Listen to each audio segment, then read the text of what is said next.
Hola, buenas tardes, ¿cómo están? Estamos acá con Soledad Graglia, licenciada, colegas, amigas, compañeras de estudio, de profesión, obviamente, y hemos vuelto a coincidir para conversar sobre la temática que siempre nos apasiona, que es cómo ayudar a los adolescentes, a los padres de los adolescentes. Hoy juntas.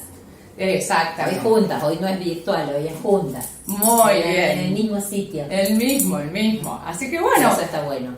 Hoy realmente estamos acá y realmente hay algo que nos preocupa a las dos y que hemos dicho, bueno, vamos a hacer esto más que nada para ayudar a la gente y para que también tengan algunas explicaciones y recomendaciones que querramos dar.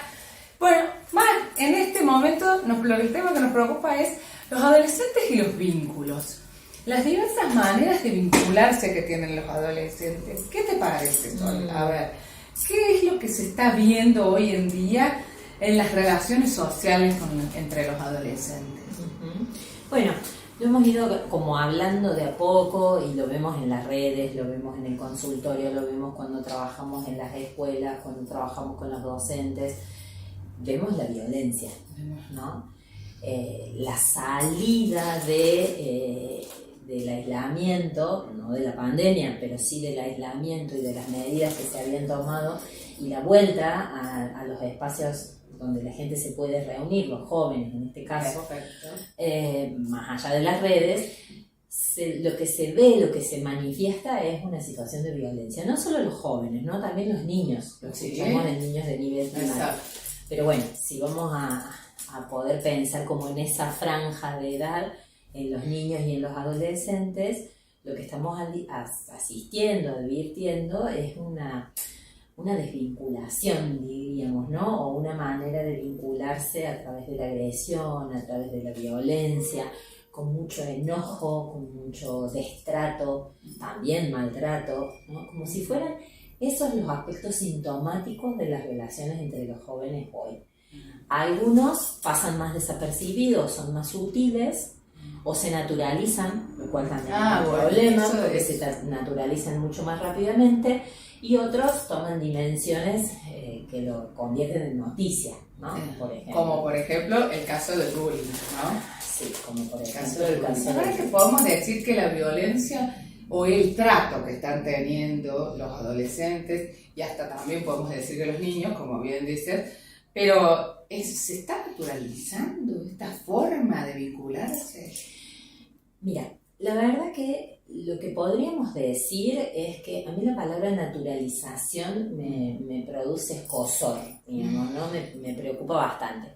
Lo que sí podríamos decir es que se ha generalizado, digamos, que hay una cuestión generalizada, un aumento de las situaciones en cantidad y en calidad de violencia, de agresión, de destrato, de maltrato entre los jóvenes, y que eso, hace poquito, antes de ayer, asistíamos a las noticias de lo que pasaba a la salida de un boliche. Bueno, tenemos casos de eso, probablemente uno por fin de semana. Lamentablemente. Sí. Algunos llegan a las noticias, otros logran no pasar por las noticias porque no se transforman en lo suficientemente dañinos o mortales. La verdad que es como una situación grave, ¿no? Yo diría que más allá de la naturalización, la cuestión es que es grave. Socialmente es grave y que tenemos que preocuparnos todos por eso, porque cualquiera de nuestros hijos, de tus hijos, de mis hijos, de los hijos de ustedes, van a estar en esas situaciones. Están expuestos. Sí, muy expuestos. Se encuentran expuestos y vulnerables también. Sí. Hay como una especie de síntoma, ¿no? De síntoma social manifestado a través de la violencia, que no es solo territorio de los jóvenes ni de los adolescentes, creo que pasa por distintos ámbitos y que, bueno, los jóvenes también por su edad, por su etapa vital, por su propia construcción subjetiva, quizás sea donde eso se intensifica y se manifiesta como más, como más ampliada o más amplificadamente, a lo que se suma también las redes. ¿Y por qué decís que realmente, bueno, por la etapa por la que están atravesando los adolescentes, que justamente es la adolescencia, hablamos de que están más sensibles para esto, ¿no? Bueno, pensar a ver. algo así como que su estructuración psíquica o su desarrollo psicológico no está maduro todavía para las defensas que tienen que desarrollar para afrontar las situaciones que están enfrentando, ¿no? Sí, si lo mirás intrasubjetivamente, podemos pensarlo desde ahí. Sí, claro. Pero si lo miramos socialmente, Claro, ¿cómo se nos vamos a encontrar con que el escenario social de los adolescentes y de los jóvenes, también de los niños, es la réplica de muchos escenarios sociales, ¿no? Bien. De escenarios que habitan los adultos. Exacto. No es que sea solo un patrimonio la violencia de los jóvenes. Los jóvenes lo intensifican, ¿sí? Pero ¿y los adultos? Entonces me parece que lo hemos hablado cuántas veces, ¿no? Hemos hecho esta ida y vuelta entre las cuestiones de los adolescentes o de los jóvenes y las cuestiones de los adultos. ¿Qué espejo le damos a los adolescentes para mirarse? ¿Qué modelos? ¿Qué coherencias? ¿Qué ejemplo le damos a los adolescentes? ¿Qué ejemplo le está dando a la sociedad? Hace poquito en un equipo de fútbol de aquí, de Córdoba, comentaban que no de ligas importantes, sino como de un equipo más pequeño, más chiquito. No tengo demasiadas precisiones de eso, pero sí me llamó la atención que, por ejemplo, el árbitro tuvo que suspender el partido con niños entre 11 y 15 años por los papás y las mamás que desde los laterales agitaban, ¿no? Mucho con agresión y con violencia a sus propios hijos y a los otros hijos de otras personas que también estaban ahí. Entonces, digo, sí, realmente. Eso está por todos lados, ¿no? Entonces, tenemos que hacer una especie de responsabilización de nosotros mismos para poder abordar la situación de violencia en los jóvenes también. Sí. ¿No? Porque si no, estamos como o tomando un punto del problema, pero ese punto no es la dimensión del problema. Y eso lo estaríamos previniendo, estamos asistiendo a las situaciones que se producen, ¿no? Pero no estaríamos previniendo, ¿no? O sea, si vamos a la causa, esto podría ser, ¿no? Sí, claro, que la violencia es un modo de comunicación que sí se está naturalizando. Sí. Lamentablemente. Me puedo pensar en la cuestión de que se naturaliza en el mundo adulto primero, y desde allí baja. De ahí como que se reproduce en instancias y no sabemos cómo puede después las consecuencias que puede tener esto. Sí, sin duda los chicos siguen necesitando modelos. Los adolescentes y las adolescentes buscan modelos. Buscan los modelos. Eso también es privativo de la construcción subjetiva que vos decís. Entonces los modelos que les estamos ofreciendo, más allá de ciertas individualidades, y la verdad que son modelos cuestionables. Muy dudosos. Sí, son modelos criticables, son modelos cuestionables. Me parece que tenemos yo por ahí si lo pensaba como tratando de metaforizarlo, si pensáramos que lo que nos va tejiendo las relaciones humanas en los distintos ámbitos es como un lazo, como un hilo, un lazo, que de hecho lo llamamos lazo social, ¿sí? Ese lazo o ese hilo está hecho de infinitos puntos en el tejido. Entonces, si cada uno pudiera ocuparse medianamente del punto o los puntos que habita, de los que tensiona, de los que tira, eso se replicaría, ¿no? Y haría un tipo de lazo social diferente. Exacto. Suena utopía, a veces uno, pensando de esta manera, ponerse de acuerdo todo el mundo. Pero me parece que quizás haya que ponerse de acuerdo con uno mismo. Sí.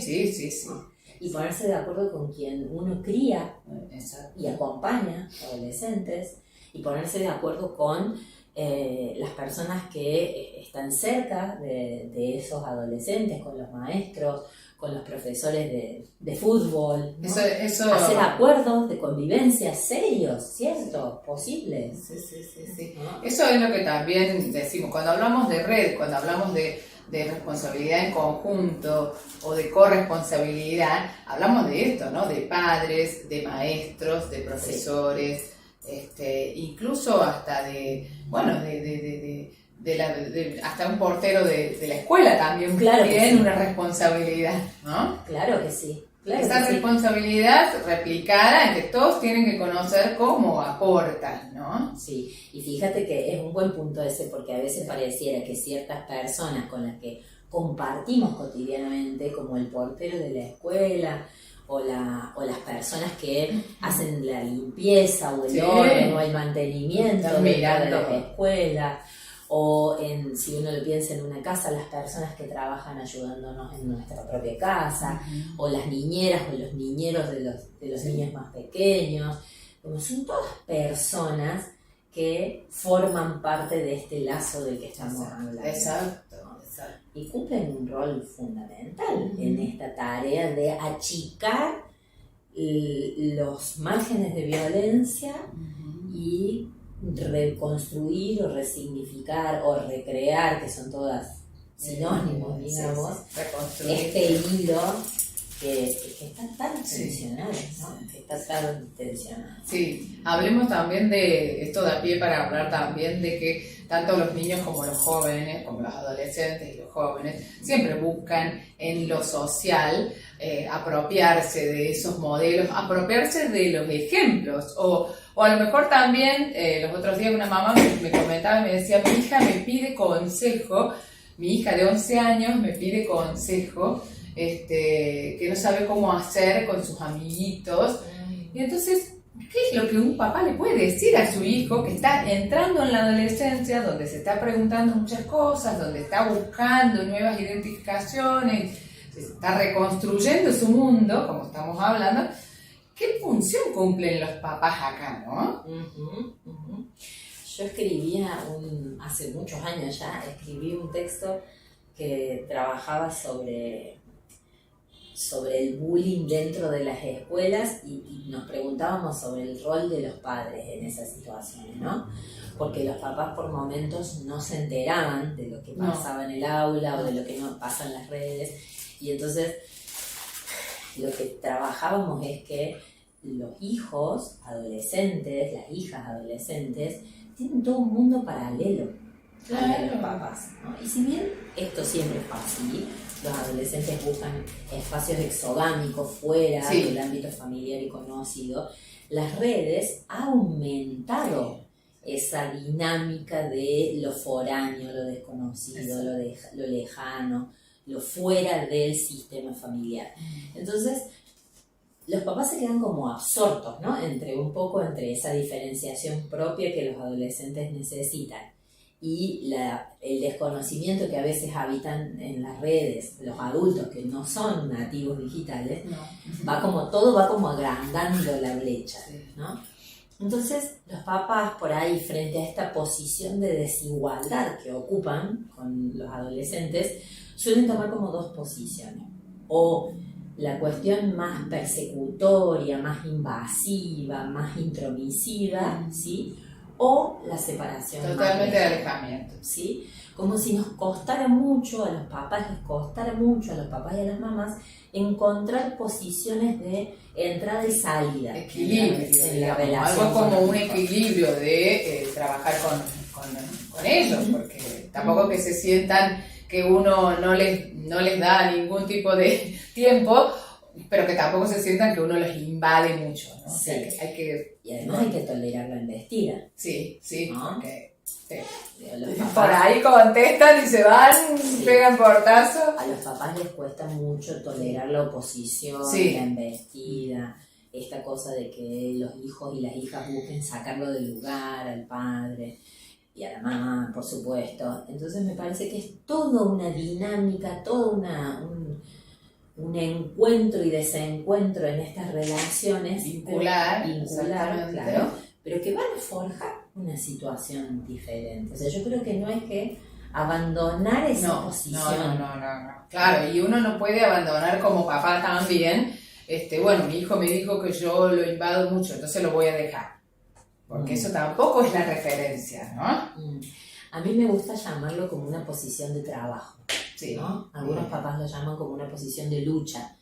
No tiene que ser lucha todo el tiempo, Tanto, ¿no? Si es lucha todo el tiempo, algo no está andando algo bien. no anda bien. Es una posición de trabajo, ¿sí? La fórmula que aprendimos todos en el secundario, que nos la brindó la física de trabajo, que era tiempo más energía más dirección, ¿sí? Una fórmula física que es absolutamente aplicable. Ajá. Es eso, es tiempo más energía más dirección permanente. Bien. ¿No? Entonces me parece que en eso, vos que en este espacio siempre buscas que planteemos acciones e ideas con cierta claridad, que les sirva de recomendación y que sepan qué hacer en esos momentos, ¿no? Bueno, hoy es una cosa, otro día será otra, ¿no? Pero siempre está uno, como decíamos recién, los papás se encuentran en esta situación de lucha o de desgaste, ¿no? Porque hay un desgaste. ¿Qué hago con mi hijo adolescente? Y bueno, y es este trabajo que estás diciendo, ¿no? Una posición de trabajo. Y si volvemos, Silvi, a los chicos y a las chicas, porque también ellos nos van a ver, ¿no? Y nos van a escuchar. Aunque sea un ratito, justo estaba pensando lo mismo. No tienen los mismos tiempos que los adultos. Y nosotras hacemos como encuentros más largos de los que se usan hoy en las redes. Tal cual. Pero bueno, ojalá que se escuche este momento. Los chicos no la están pasando bien. No, exactamente. ¿No? Sí, yo también los veo. Sí. Ser adolescentes no es nada sencillo. No. Nada sencillo, nunca lo fue, ¿no? Construir la propia identidad, construir la propia imagen, entender quién es uno y qué quiere hacer con uno mismo, que es todo un trabajo en la adolescencia y en la juventud, no es tarea fácil. Y me parece que a veces este síntoma de la violencia es también manifestación de esas dificultades, ¿no? Nadie es violento porque sí, nadie es violento porque tenga ganas de serlo o porque sea malo simplemente, ¿no? Es la manifestación probablemente de estas dificultades que tienen en los vínculos, que tienen con todo el mundo en general, con la realidad y consigo mismo. Y consigo mismo, claro, porque el adolescente también tiene sus propias inseguridades. ¿Quién soy? ¿Me van a querer? ¿No me van a querer? ¿Qué puedo? Bien. ¿Qué puedo? ¿Qué no puedo? No puedo. Y bueno, y en esto no podemos dejar de tocar el tema del bullying, porque es una preocupación, si bien ahora están la mayoría del país, en Argentina, de vacaciones, pero en las escuelas se da mucho el tema del bullying y bueno, y eso es lo que estamos hablando, ¿no? Se reproduce todo lo que está sucediendo, ¿no? Sí, y probablemente cuando retornen las clases va a haber eclosión nuevamente, porque a veces el alejamiento y el acercamiento también produce este aumento de la crisis, digamos. Vos decís que por ahí esto de la pandemia, de que estuvieron como separados tanto tiempo, después retoman las aulas y esto puede producir un... Sí, ¿no? Sí. Yo tengo una persona que trabaja conmigo, que es vicedirectora de una escuela, claro. Y ella me decía que hay cosas que esperaban las vacaciones, o sea, cosas que iban pasando en la escuela vinculadas a la violencia y que esperaban las vacaciones para que aflojen. ¿No? Mira. Y yo le decía que no confiara en que iban a aflojar. No vaya a ser que sea sí, más bien me parecía que cuando volvieran los problemas iban a estar ahí. Los problemas no se disuelven. Que se tomen un tiempo las escuelas también para hacerse responsables, porque me parece que más allá de que, obviamente, como bien dijimos, la violencia no es linda ni se genera porque sí, sino que tiene un motivo, pero la escuela tiene que estar preparada para esto. Yo creo que hoy en día, con las redes sociales y con toda la violencia que tenemos en el contexto social, me parece que las escuelas tienen que estar preparadas para trabajar en bullying. ¿No te parece? Que sería todo otro encuentro, ¿no? Las posibilidades reales, concretas que la escuela tiene hoy para abordar ese tipo de situaciones. Bueno, Pero ese es el tema que Me por parece que ahí estamos está. atrasados. Claro, exacto. ¿No? O sea, prevenir. No hubo prevención. Sucedieron las cosas, están sucediendo y no podemos prevenir. Entonces, bueno, tratemos de ayudar los padres, obviamente, que escuchen en las distintas convocatorias que la escuela hace, porque las escuelas también convocan a los padres para trabajar el tema del bullying. Sí, que puedan ser también ayudar a esto, ¿no? Los referentes adultos son sumamente importantes para los adolescentes, aunque peleen, aunque nos peleen. Sí, pero bueno, a veces a los adultos nos cuesta mucho ocupar esa posición. Sí. Digo, entre las condiciones políticas que atraviesan la escuela, que atraviesan a los papás, las condiciones sanitarias, las dificultades económicas, pareciera que la problemática adolescente, por ejemplo el bullying, va quedando como en el último, la última posición. Se va postergando, ¿no? Y bueno, a mí me parece que a veces cuando las condiciones son tan precarias, en general son tan precarias, las personas siempre podemos hacer como un esfuercito un poco mayor pensando en los que vienen por debajo de uno. Exacto. ¿No? Y eso no es un ideal, sino que es una manera de resarcirse a uno mismo, porque en los adolescentes vamos depositando posibilidades de futuro. Sí, ¿no? Tenemos expectativas. Tenemos expectativas. Por eso lo importante es, si el adolescente dice no sé qué hacer, decime vos qué hacer, también el tema es poder decirle a vos qué te gustaría hacer y tratar de escuchar lo que ellos tienen adentro, porque ellos lo pensaron, pero es como que, claro, es más cómodo preguntarle a otro que me diga lo que tengo que hacer, pero eso sin querer, justamente yo le decía a la mamá, le vas a coartar su esencia, ¿no? Porque ayudarlo a que sea como quiere ser, pero uno también, como vos bien dijiste, con dirección, ¿no? O sea, bueno, ¿qué te gusta? ¿Qué querés hacer? Bueno, me parece bien, pero fíjate que es tal cosa, ¿no? Acompañarlo al adolescente, ¿no? Sí, acompañarlo en presencia. Y en presencia, obviamente. Es estando, es preguntando, es escuchando, es opinando. También es opinando. Claro, pero por ahí algunos papás dicen, yo le digo que salga con fulano. Y por ahí que ellos dicen, yo le digo, el adolescente ya lo toma como que, y mi mamá me dijo esto. Y no es alguna construcción de él. A eso es a lo que voy. Sí, no sé si me entiendes. lo que pasa es que eso ya depende mucho de las características propias de los papás y del vínculo que han forjado. Claro. ¿Sí? Y la verdad que se hace lo que se puede. Sí, obviamente, más vale, pero por ahí una termina también orientando a los papás en este sentido. El adulto son ustedes, son los padres. Entonces, la referencia tienen que tenerla ustedes. Traten de que esa referencia sea una referencia coherente. Lo más flexible. Claro. Pero con coherencia, ¿no? Esta cosa de que un día lo dejo que se vaya a la fiesta y que vuelva a las 5 de la mañana, y otro día me enojo y le digo, no, hoy volví a las 2 de la mañana, ¿no? O sea, que haya una coherencia, porque eso también es violencia sin querer, ¿no? Sí, puede serlo.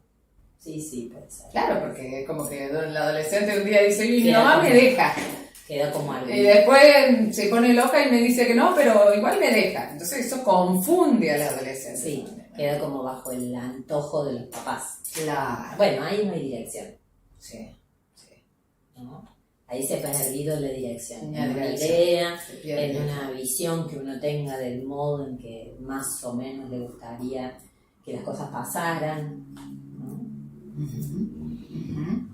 Está bien. Bueno, ¿qué te parece que les dejamos a los papás? La verdad que estas charlas son siempre muy profundas y con mucho contenido, obviamente que queda mucho más para conversar. La adolescencia es una etapa que hay que ayudar, hay que acompañar a los papás. Sí, yo me quedaría con esta idea de la posición de trabajo. Bien, ¿no? Yo reforzaría esta idea de la posición de trabajo para los chicos, para los padres fundamentalmente, y cuando digo padres me refiero a los adultos. Obviamente, ¿no? Claro. Cada uno desde el punto que ocupe en este hilo de intención que estamos recorriendo. Bien, que cumpla con lo que le corresponde cumplir también. Muy bien. Bueno, colega, licenciado, muchísimas muchísimas gracias por tu tiempo y bueno, y obviamente nos quedamos abiertos a otro posible encuentro. Para mí es un gusto. Siempre. Igualmente. Muchas gracias. Gracias. Muy bien. Adiós.